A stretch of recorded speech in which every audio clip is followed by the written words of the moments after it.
ফিহি আয়াতুম বাইয়িনাতুম মাকামু ইব্রাহিম। এই জায়গার মধ্যে আল্লাহ তাআলার অনেক নিদর্শনাবলী রয়েছে। আল্লাহ তাআলা এই নিদর্শনাবলীর মধ্যে একটা রেখেছেন মাকামে ইব্রাহিম। আল্লাহ তাআলা এরপরে বলেন ওয়ামান দাখালাহু কানা আমিনা। দুনিয়ার একটা মানুষ যতই অপরাধী হোক, যতই পাপী হোক, যত বড় অপরাধ করুক না কেন, এই মানুষটা যখন আমার এই ঘরের জায়গায় এসে প্রবেশ করবে, আমি আল্লাহ সেই মানুষটাকে নিরাপত্তা দান করব। এই জায়গার মধ্যে পৃথিবীর সমস্ত মানুষ হইল নিরাপদ। ওমান দাখালাহু কানা আমিনা। যেই মানুষটাই এই কাবা ঘরে প্রবেশ করবে, বর্তমান মসজিদুল হারামে প্রবেশ করবে, সেই মানুষটাই নিরাপদ হয়ে যাবে। আপনারা সবাই জানেন সেই জায়গায় একটা মশা মাছি পর্যন্ত হত্যা করা যায় না। একটা মশা মাছিও যদি আপনি মারেন, তার জন্য আবার আপনাকে জরিমানা গুনতে হয়, দম দিতে হয়। যারা হজ করে আসছেন তারা সবাই জানেন দম দিতে হয় না। এই দমের বিধান রেখেছে, কারণ সেখানে একটা মশা মাছিকেও হত্যা করা আল্লাহ নাজায়েজ করেছে। এমন নিরাপদ জায়গা মানুষের জন্য আল্লাহ সেটাকে তৈরি করেছে। ওয়ামান দাখালাহু কানা আমিনা ওয়ালিল্লাহি আলান নাসি হিজ্জুল বাইতি মান ইসতাতাআ ইলাইহি সাবিলা। আল্লাহ তাআলা এরপরে বললেন, পৃথিবীর যেই মানুষটা যেখানেই অবস্থান করুক, আমি আল্লাহ যদি তাদেরকে এই আমার ঘরে আসা যাওয়া পর্যন্ত যেই সামানা লাগে, যেই অর্থকড়ি লাগে, এই অর্থকড়ির ব্যবস্থা করে দেই, তাকে এই সাধ্য সামর্থ্য দান করি, তাকে এই যোগ্যতা দান করি, তার জন্য এই ঘরের প্রদক্ষিণ করা, এই ঘরকে তাওয়াফ করা তার জন্য ফরজ। আবার এই ঘরে আসা যাওয়ার যার সামর্থ্য থাকবে, যাকে আমি আল্লাহ এই সামর্থ্য দিব যে এই ঘরে আসতে পারবে এবং যাইতে পারবে, এইটুক সামর্থ্য যার থাকবে, এমন প্রত্যেকটা মানুষের জন্য আমার এই ঘরে এসে উপস্থিত হওয়া, আমার এই ঘরের চতুর্দিক দিয়ে প্রদক্ষিণ করা, আমার এই ঘরকে সচক্ষে দেখা তার জন্য ফরজ, তার জন্য অবশ্য পালনীয় কর্তব্য। আলহামদুলিল্লাহিল্লাযী লাউলা লুতফুহু মাহতাদাইনা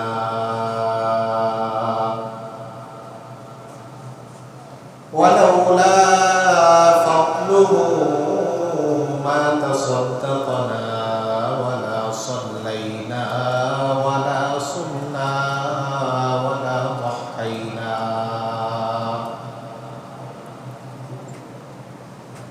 ونشهد أن لا إله إلا الله وحده لا شريك له لا ضد له ولا مثل له ولا مثيل له ولا شبه له ولا شبيه له ونشهد أن سيدنا وسندنا وحبيبنا وحبيب ربنا وأولانا ومولانا محمد أرسله بالحق بشيرا ونذيرا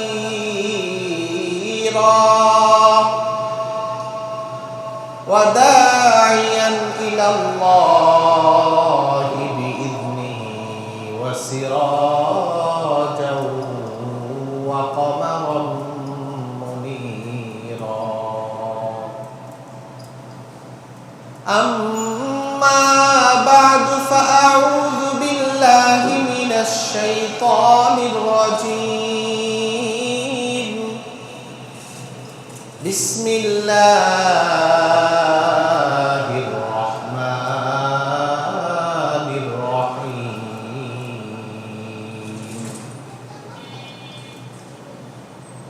إن أول بيت وضع للناس للذي ببكة مباركا وهدى للعالمين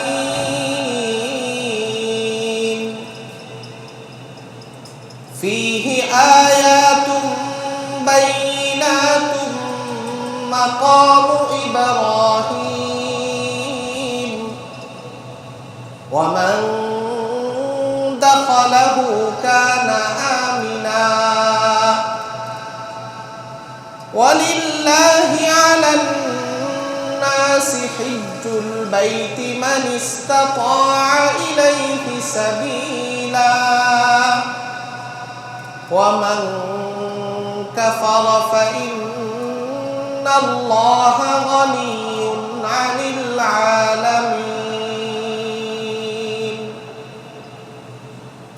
وقال تعالى في آية آخر ومن حيث خرجت فول وجهك شطر المسجد الحرام وحيث ما كنتم فولوا وجوهكم شطره صدقت يا رب العالمين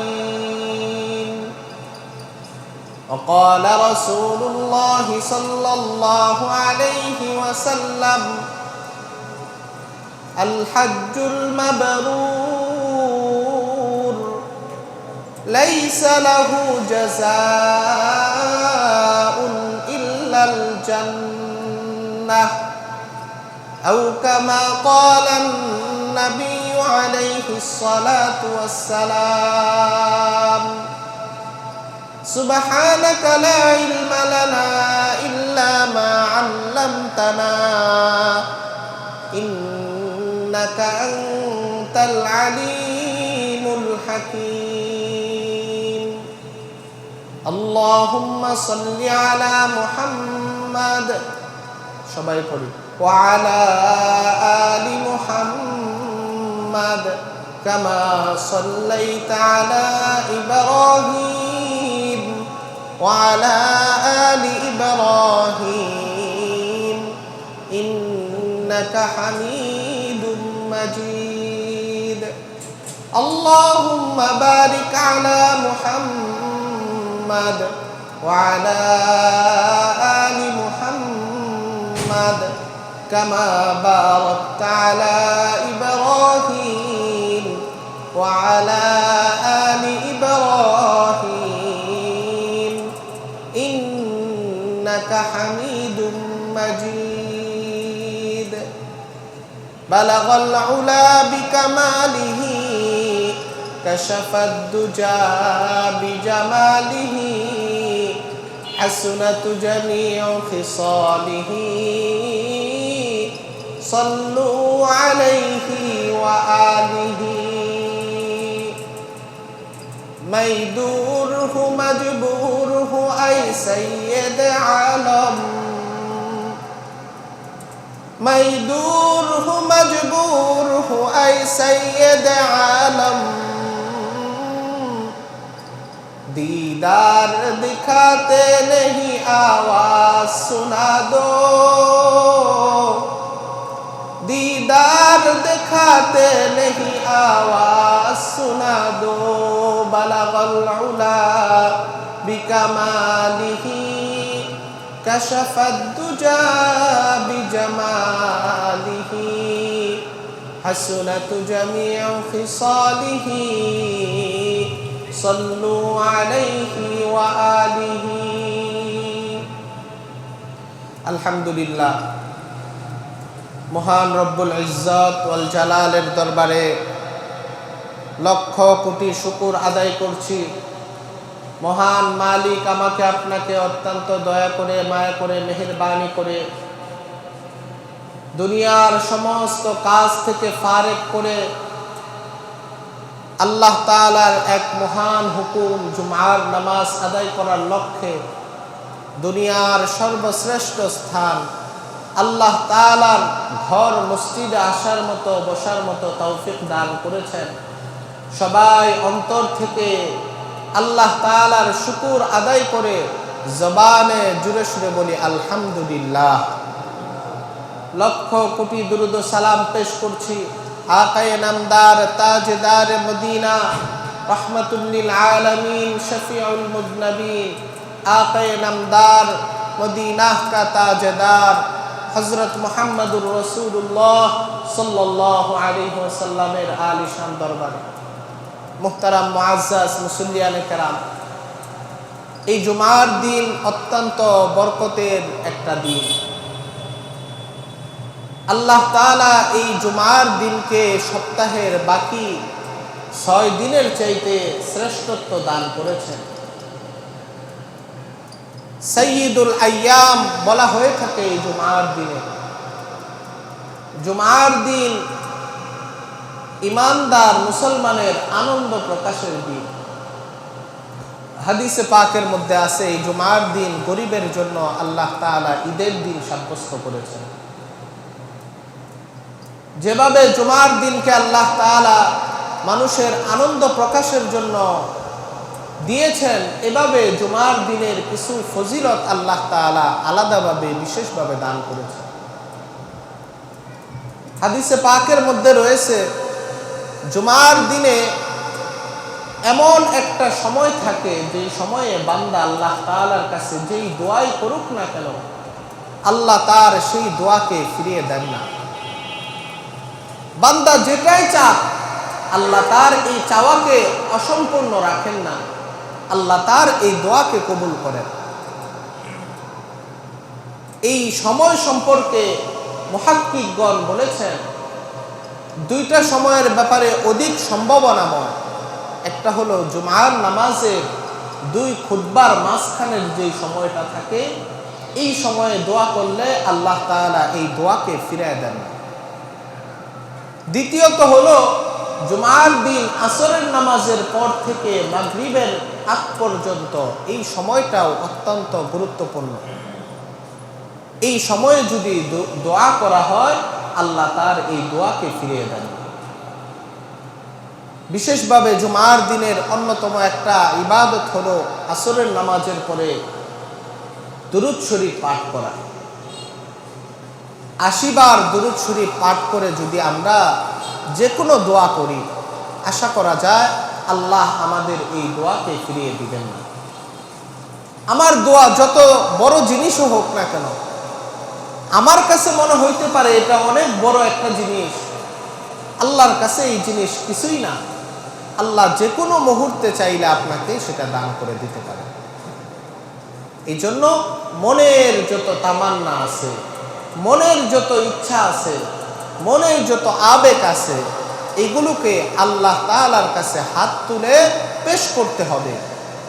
তবেই আল্লাহ তাআলা আপনার এই মনের সব ইচ্ছাগুলো, নেক বাসনাগুলোকে পূরণ করে দিবেন। মুহতারাম মুআজ্জাজ মুসল্লিয়ানে কেরাম, আমাদের জুমার আলোচনার বিষয়বস্তু ছিল হজ্জে বাইতুল্লাহ সম্পর্কে আমরা ধারাবাহিক আলোচনার প্রত্যয় ব্যক্ত করেছিলাম। আজকে ইনশাআল্লাহ আমরা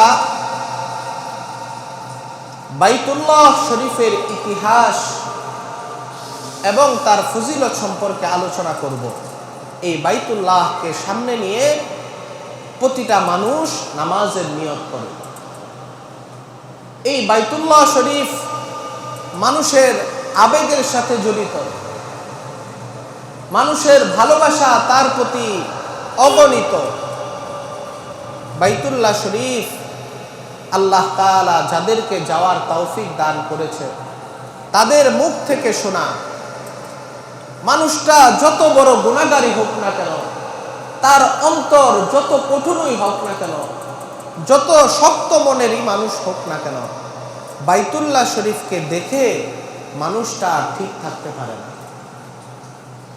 কাবাঘরকে যখন স্বচক্ষে একজন ইমানদার দেখে তখন তার দু চোখ থেকে অজরে অশ্রু ঝরতে থাকে। তার মনে একটা কথাই সবসময় বাজতে থাকে, যেই কাবাকে সামনে নিয়ে, যেই কাবার দিকে ফিরে আমি একজন প্রাপ্তবয়স্ক হওয়ার পর থেকে এতবার নামাজের নিয়ত করলাম, যেই কাবার ছবি দেখে দেখে আমি আমার ঈমানকে তাজা করলাম, সেই কাবা এখন আমার সামনে। এই কথাটা ঈমানদারের অন্তরে বাজতে থাকে আর তার চোখ দিয়ে অজরে অশ্রু ঝরতে থাকে। মানুষ ঠিক থাকতে পারে না। এই কাবার সাথে ঈমানদারের ভালোবাসার সম্পর্ক। এই বাইতুল্লাহ শরীফ, এটার একটা ইতিহাস রয়েছে। এই যে মানুষের কাবার প্রতি এত ভালোবাসা, কাবার প্রতি এত আবেগ, এই আবেগের কারণ কি? ইতিহাসটা যদি আমরা একটু সংক্ষিপ্তভাবে বুঝি, তাহলে আমাদের এই প্রশ্নের নিরসন হয়ে যাবে। এই দুনিয়ার আল্লাহ তাআলা সৃষ্টি করার পরে এই পুরা দুনিয়া ব্যাপী শুধু ছিল পানি আর পানি। এই দুনিয়াতে স্থল বলতে কোনো জিনিস আল্লাহ তাআলা প্রথমে সৃষ্টি করেন নাই। পুরা দুনিয়া ব্যাপী শুধু জলরাশি জলরাশি ছিল। এই পৃথিবীর যেই স্থানে বর্তমান বাইতুল্লাহ শরীফ রয়েছে, এই জায়গাটা ছিল একটু উঁচু স্থান। আল্লাহ তাআলা যখন ইচ্ছা পোষণ করলেন যে আমি দুনিয়াতে জমিন তৈরি করব, এই জমিনের উপরে আমার সৃষ্টি করা মাখলুক জিন ইনসান বিচরণ করবে, এই ইচ্ছা যখন আল্লাহ তাআলা পোষণ করেছেন, যেই জায়গায় বর্তমান বাইতুল্লাহ শরীফ রয়েছে, সেই জায়গাটা ছিল একটু উঁচু জায়গা। পুরা পৃথিবীব্যাপী পানি, তার মধ্যে এই জায়গাটা একটু উঁচু। এটা হাদিসের মধ্যে রয়েছে, এটা কোনো বানোয়াট কথা না। আল্লাহ তখন ইচ্ছা করলেন যে আমি এই পানির মধ্যে জমিন তৈরি করব। তো সেই জায়গা, উঁচু জায়গাটাকে একটু নিচু করে দিয়েছেন। নিচু করে দেওয়ার পরে চতুর্দিক থেকে পানিগুলো এই জায়গায় এসে পড়তেছে। আপনারা দেখবেন এটা বর্তমান দুনিয়াতেও রয়েছে। কোথাও থেকে যদি পানি এসে নদীতে অথবা সমুদ্রে পড়ে, বা যেই জায়গাটার মধ্যে পানি নিচু হয়ে পড়ে, সেই জায়গাটার মধ্যে পানির এক ধরনের ফেনা তৈরি হয়। অর্থাৎ পানির মধ্যে যখন স্রোত তৈরি হয়, এই স্রোতে এই ঢেউয়ের তালে তালে দুইটা ঢেউ বাড়ি খাওয়ার পরে এই পানির মধ্যে এক ধরনের ফেনা সৃষ্টি হয়। এই ফেনা সৃষ্টি হয়ে গেল সেই সময়। এই ফেনা সৃষ্টি হওয়ার পরে এই ফেনার মধ্য থেকে আল্লাহ তাআলা একটা ইট পরিমাণ জায়গাকে মাটি বানিয়ে দিলেন। সুবহানাল্লাহ। এই হলো পৃথিবীর এই যে স্থলভাগ, এই স্থলভাগ হওয়ার ইতিহাস। তো সেই জায়গাটায় সর্বপ্রথম এই ফেনার থেকে একটা ইট পরিমাণ জায়গা এখানে মাটিতে পরিণত হয়েছে। মাটিতে পরিণত হওয়ার পরে আল্লাহ তাআলা এই জায়গাটাকে শক্ত করে দিয়েছে, মাটি হয়েছে। এরপরে এই জায়গাটার থেকে আল্লাহ তাআলা ফেরেশতাদেরকে ঘোষণা করেছেন, এবার তোমরা এই জায়গাটাকে আরো বড় করো, আরো বিস্তৃতি ঘটাও।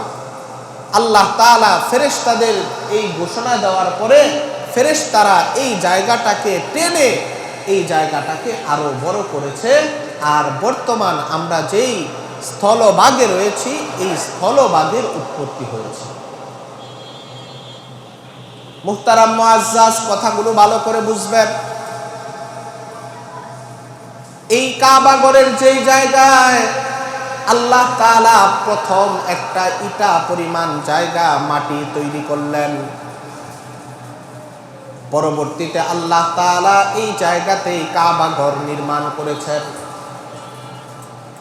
আপনারা সবাই জানেন আল্লাহ তাআলা এই দুনিয়াতে যত মানুষ সৃষ্টি করেছেন, মানুষদেরকে আল্লাহ তাআলা এই মাটির থেকে সৃষ্টি করেছেন।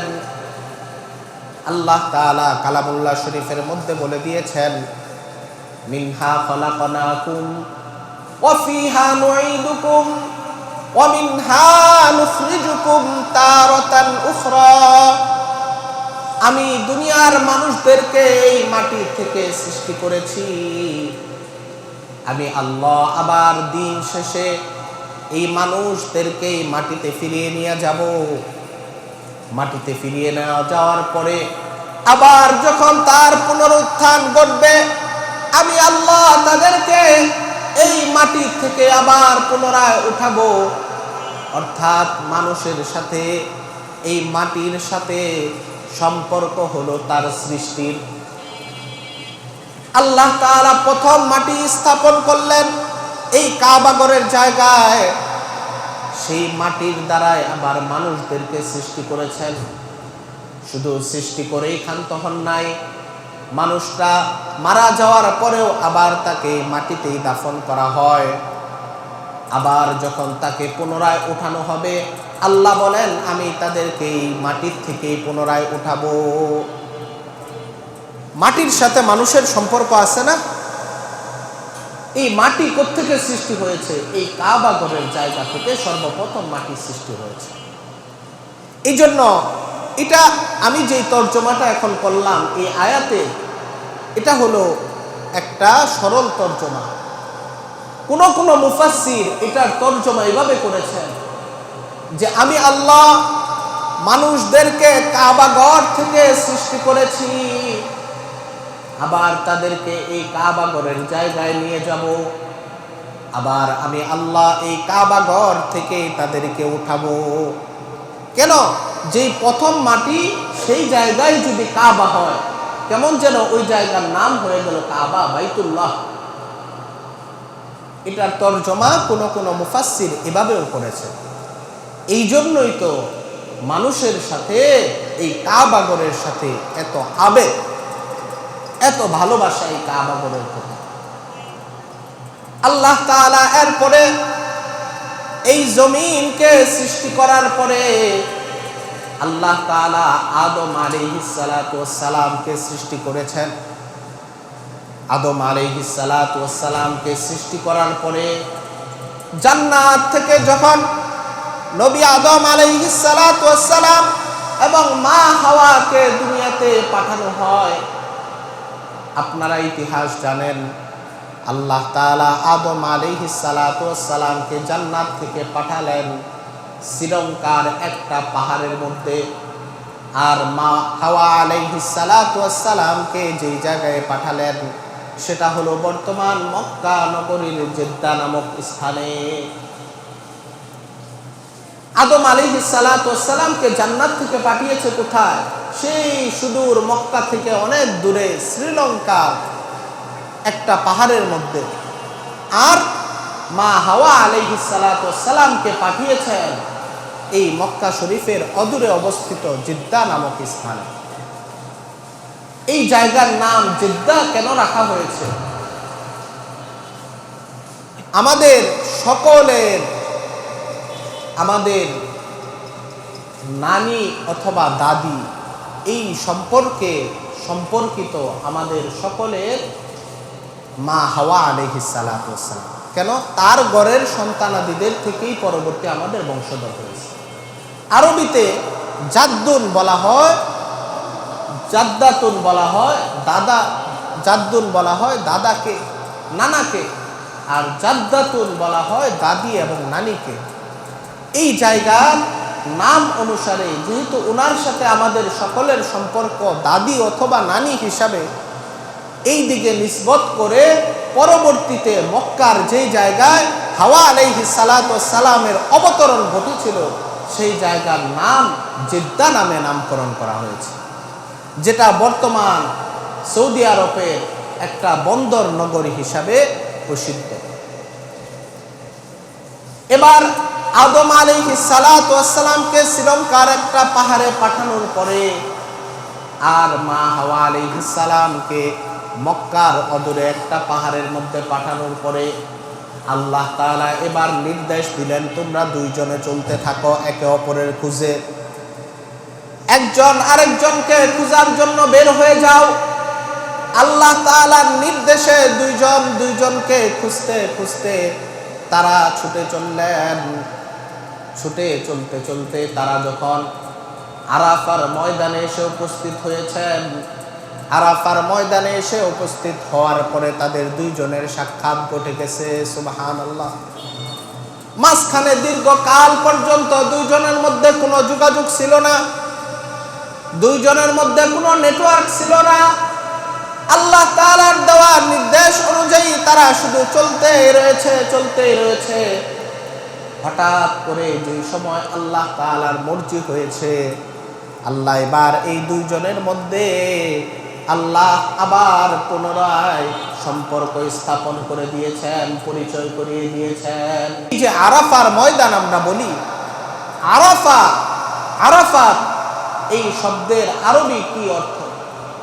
আরবিতে আরাফুন বলা হয় পরিচয়কে, পরিচিত, এই ধরনের অর্থের জন্য এই আরাফা শব্দ ব্যবহার করা হয়।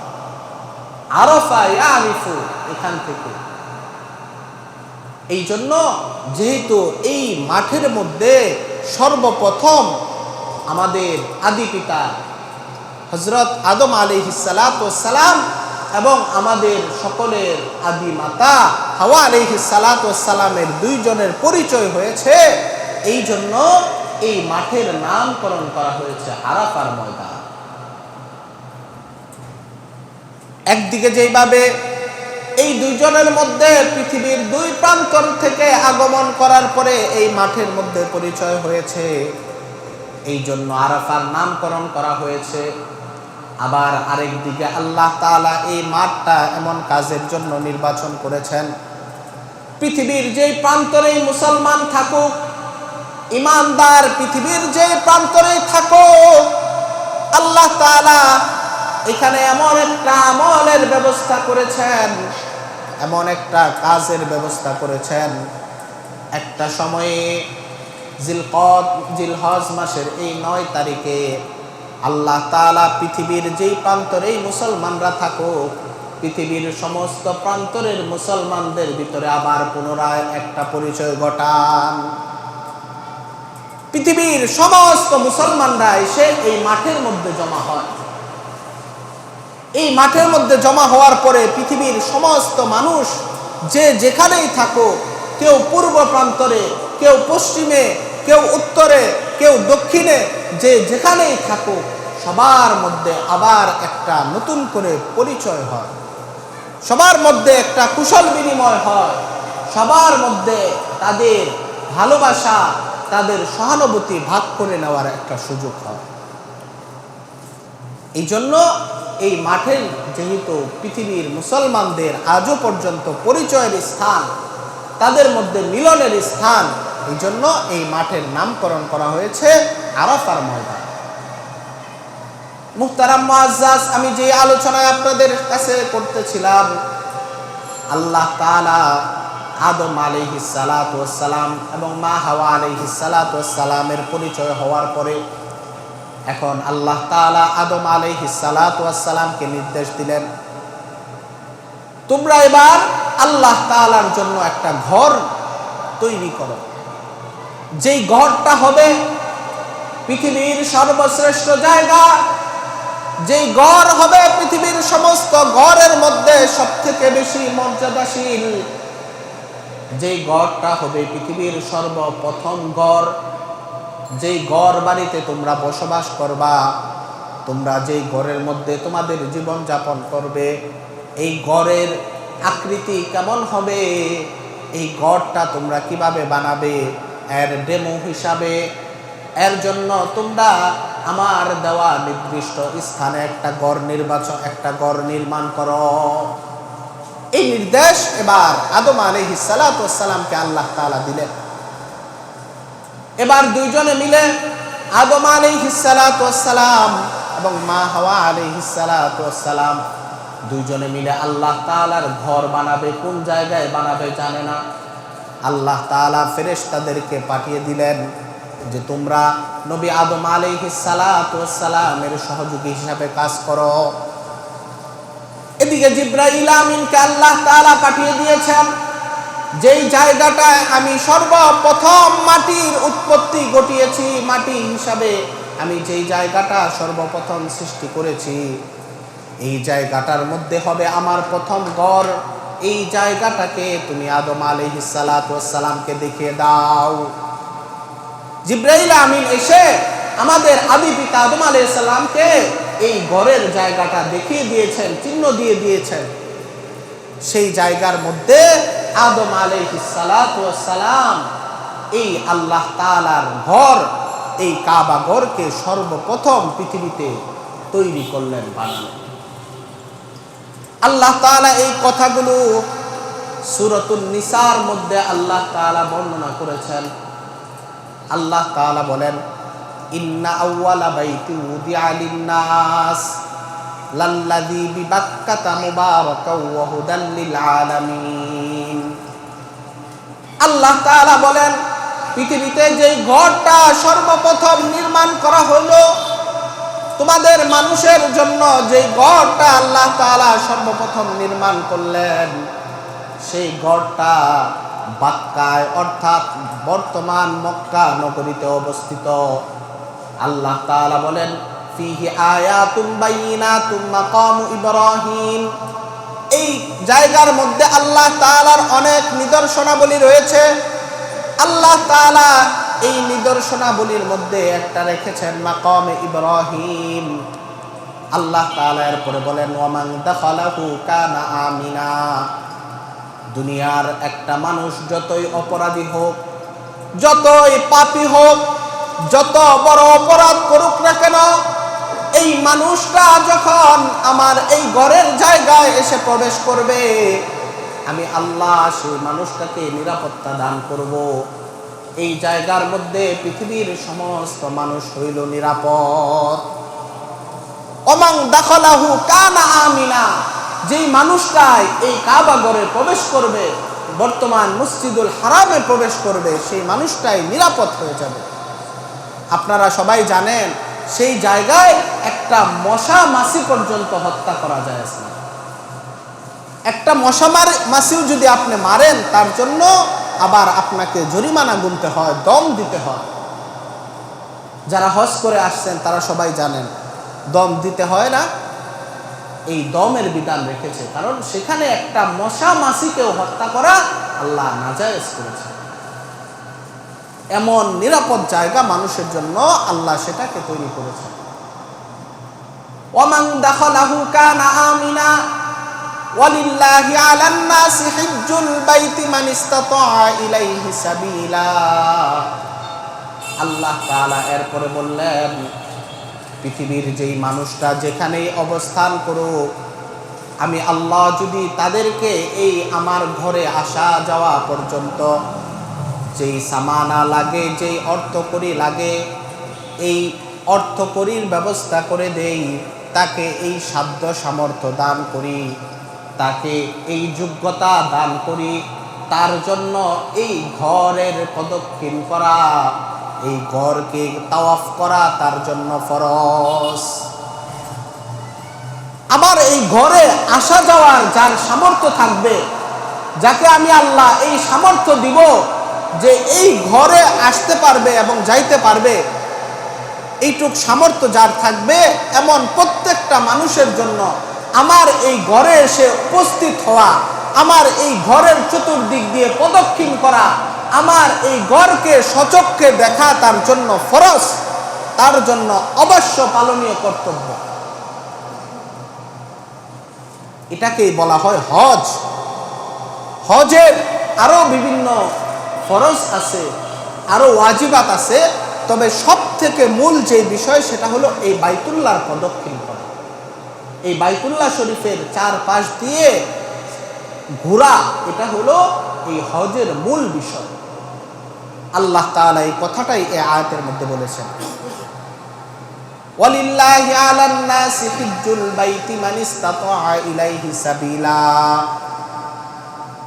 আল্লাহ তাআলা বললেন, তোমাদের মধ্যে যাদেরই সামর্থ্য হবে, যাদেরকে আমি এই যোগ্যতা দান করব, তাদের জন্য হজ করা ফরজ। এরপরে দেখেন আল্লাহ তাআলা কি বলেন, ওমান কাফারা ফাইন্নাল্লাহা গানিয়্যুন আনিল আলামিন। বান্দা, তুমি মনে করো না তুমি এই হজ করতে আসবে, এটার জন্য আমি মুকাফেক্ষী, আমি এই জন্য তোমার কাছে মুখাফেক্ষী, তুমি আমার কাছে আসবে না কেন, আমি এই জন্য তোমার কাছে চাইবো, আমি এটা তোমার কাছে আকাঙ্ক্ষা করব, এটা না করলে আমার কোনো ক্ষতি হবে, এমন না। বান্দা দেখো, তুমি যদি আমার এই দেওয়া বিধান, হজের বিধানকে পালন না করো, তাহলে শুনে রাখো, ফাইন্নাল্লাহা গনিয়ুন, আল্লাহ হলেন অমুখাপেক্ষী, আনিল আলামিন, দুনিয়াবাসীদের থেকে। দুনিয়াবাসীদের মুখাপেক্ষী আল্লাহ নন। আপনি একা যদি হজ না করেন, দুনিয়ার সমস্ত মানুষ মিলেও যদি এই হজে না যায়, হজ না করে, আল্লাহর ঘরকে প্রদক্ষিণ না করে, আল্লাহর ঘরকে না দেখে, আল্লাহর তাতে কিচ্ছু যায় আসে না। আল্লাহ তাআলার কি কোনো ক্ষতি হবে? আপনারা কি মনে করেন কোনো ক্ষতি হবে? ক্ষতি কার হবে? যদি না করি, আমি আল্লাহর এই ফরজ বিধানকে না মানি, ক্ষতি হবে আমার নিজে।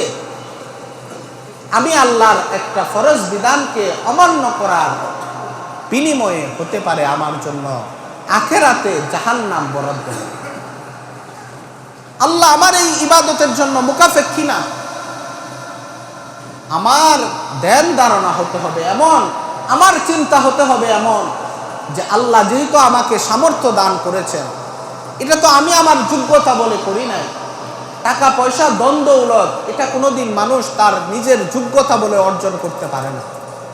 আল্লাহ যাকে চান তাকে ইজ্জত দান করেন, তাকে মাল দান করেন, তাকে সম্পদ দান করেন।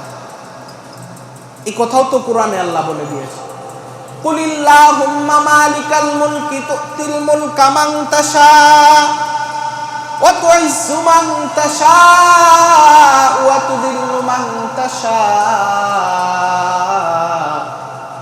বিয়াদিকাল খায়র ইন্নাকা আলা কুল্লি শাইইন কাদির। তাআলা বলে দিয়েছেন, দুনিয়াতে যাকে ইচ্ছা আমি সম্মান দান করি, যাকে ইচ্ছা আমি তাকে মানুষের সামনে লজ্জিত করি, আমার যাকে ইচ্ছা আমি তাকে ক্ষমতাবান বানাই, যাকে ইচ্ছা আমি তাকে ক্ষমতার থেকে মাহরুম করি, যাকে ইচ্ছা আমি সম্পদ দান করি, যাকে ইচ্ছা আমি সম্পদ থেকে তাকে দূরে সরিয়ে রাখি। ইন্নাল্লাহা আলা কুল্লি শাইইন কাদির, এর ক্ষমতা একমাত্র আমার কাছে, এর জন্য ক্ষমতাবান একমাত্র আমি আল্লাহ।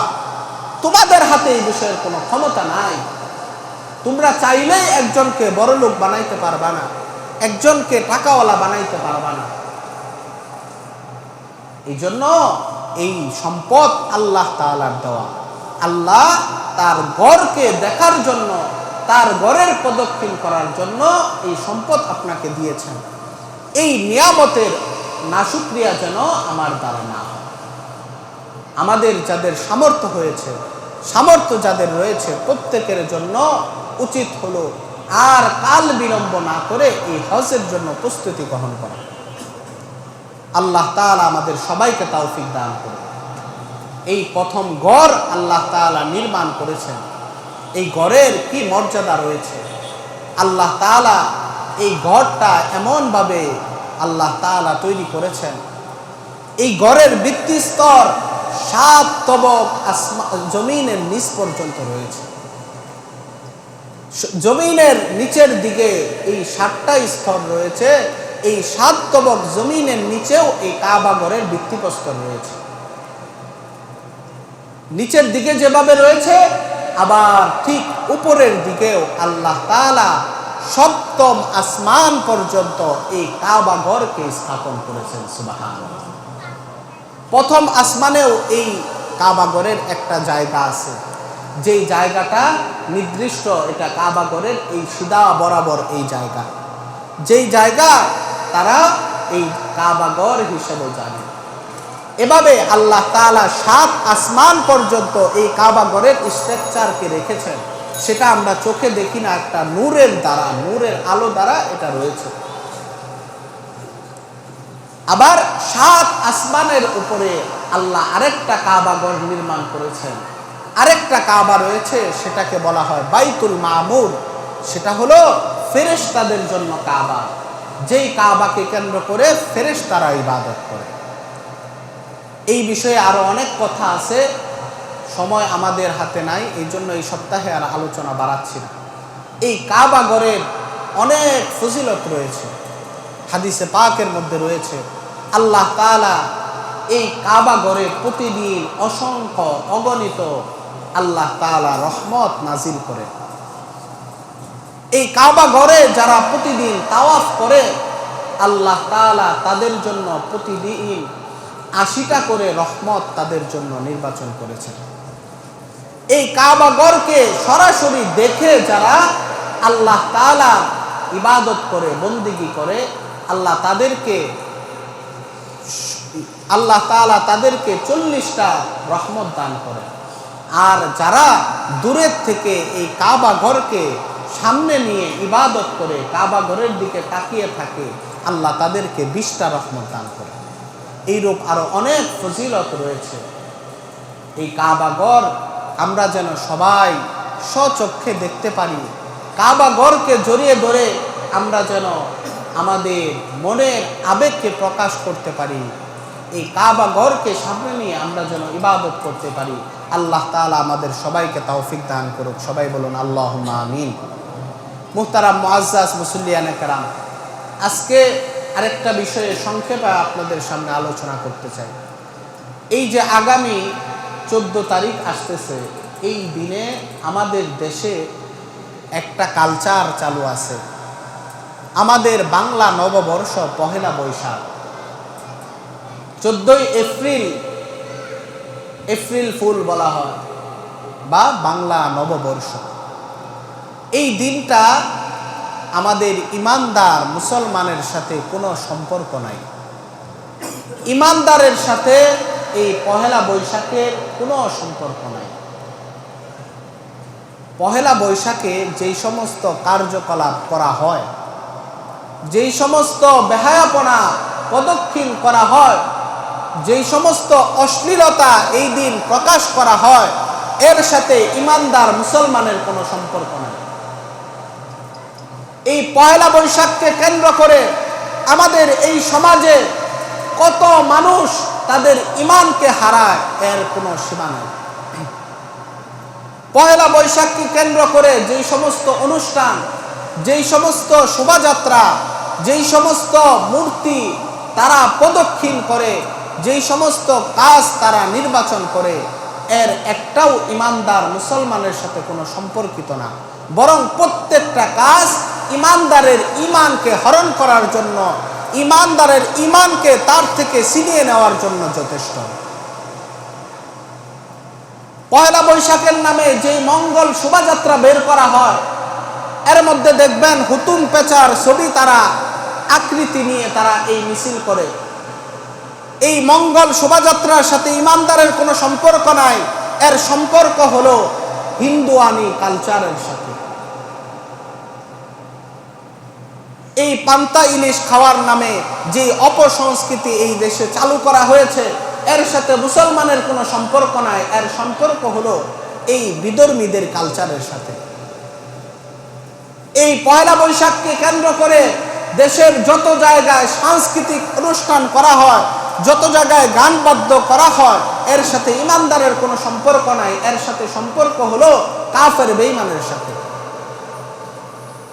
আমার আর আপনার প্রত্যেকজন ইমানদারের জন্য উচিত হবে, যেই কাজ ইমানদারের জন্য না, যেই কাজ বিধর্মীদের, যেই কাজ হিন্দুয়ানি কালচারের, সেই কাজের সাথে আমরা নাই। কি বলেন, আমরা আছি সেই কাজের সাথে? আমরা থাকবো? আমরা এই কাজের সাথে সম্পৃক্ত হব না। এই পহেলা বৈশাখকে একেবারে হারাম বলে সাব্যস্ত করা হয়েছে। এটাতে যত রকমের কাজ করা হয় সবগুলো হারাম কাজ। এই পহেলা বৈশাখে পান্তা ইলিশ খাইতে হবে এরকম কি হয়েছে? সারা বছর পরে রয়েছে, আপনি সেই দিন পান্তা ভাত খান, ইলিশ মাছ খান, বেগুন ভাজি খান, অন্য মাছ ভাজি খান, এটাতে তো কোনো সমস্যা নেই। এই পহেলা বৈশাখকে কেন্দ্র করে আপনার সেখানে গিয়ে পান্তা ইলিশের নাম করে অশ্লীলতা প্রকাশ করতে হবে, এটা তো ইমানদারের কাজ হতে পারে না। শুধু যে পান্তা ইলিশ খাচ্ছে এরকম না, এর জন্য কত পরিমাণ অর্থ করি যে তারা নষ্ট করছে, এটারও কোনো হিসাব নাই। এটা অপচয় না? এই যে মেলা মেলা তৈরি করা হয়, যেই মেলাগুলোতে নারীরা অবাধে বিচরণ করে, নারীরা তারা সুসজ্জা সুন্দরভাবে তাদের সৌন্দর্যকে ফুটিয়ে এই মেলায় ঘুরতে যায়। আমি মাঝে মধ্যে বলি, এটা এই মেলা না, এই মেলা হইল নারীদের সৌন্দর্য প্রকাশের মেলা, নারীদের অশ্লীলতা প্রকাশের মেলা। এটা হলো শয়তানের মেলা, নারীদের সতীত্ব হারানোর মেলা। এই মেলার সাথে ইমানদার মুসলমানের কোনো সম্পর্ক নাই। এই জন্য আপনাদের প্রতি বিনীত অনুরোধ, এই পহেলা বৈশাখকে কেন্দ্র করে আমরা যেন এই ধরনের কোনো কৃষ্টি কালচারে জড়িয়ে না পড়ি। আমাদের ইমানকে আমাদের রক্ষা করতে হবে। আমাদের এই দেশ স্বাধীন হয়েছিল ইসলামী চেতনার উপরে, মুসলমানের চেতনার উপরে, কিন্তু স্বাধীন হওয়ার পরে দুঃখ, আমাদের কষ্ট যে স্বাধীন হয়েছে ইসলাম মুসলমানদেরকে কেন্দ্র করে, কিন্তু আমাদের এই দেশের প্রতিটা দৃষ্টি কালচার চালু হয়েছে এই হিন্দুদের দৃষ্টি কালচার অনুযায়ী। এই দেশে ৯৮ ভাগ, ৯৪ ভাগ, ৯২ ভাগ মুসলমান, যেখানে শতকরা ৯২ ভাগ মুসলমানের দেশ, এই দেশে হিন্দুয়ানি কালচার কিভাবে চলতে পারে? আমরা ইমানদাররা কি করলাম? আমরা যদি এগুলোকে সমর্থন না করতাম, এগুলো তো আমাদের দেশ থেকে উঠে যাইতো। আমরা কেন এগুলোকে সমর্থন করি? তার মানে কি আমরা বুঝাইতে চাই আমাদের ইসলাম ধর্মের চাইতে হিন্দুয়ানি প্রথা আমাদের কাছে বেশি ভালো লাগে? যারা করে তাদের কাজে করবে তো এটাই প্রমাণ হয়। আল্লাহ তাআলা আমাদের সবাইকে এর থেকে বাঁচার তৌফিক দান করুন। বিশেষ করে আমাদের সন্তানাদি, আমাদের মা বোন, আমাদের মেয়ে, তাদেরকে আমরা এই ধরনের সমস্ত কাজ থেকে বিরত রাখবো, জোর করে রাখবো, ঘরে বন্দি করে রাখবো, বের হইতে দিব। আল্লাহ তাআলা আমাদের সবাইকে তৌফিক দান করুন। এই ধরনের হিন্দুয়ানি কালচার, এই ধরনের বিধর্মীদের কালচার, এগুলোকে সমর্থন করব না। এগুলো নিয়ে কোনো ফেসবুকেও স্ট্যাটাস দিব না, এগুলো নিয়ে আমরা কোনো কথাই বলবো না। এটা যারা বিধর্মী আছে তারা করুক, তাদের কাজ, আমাদের কাজ না।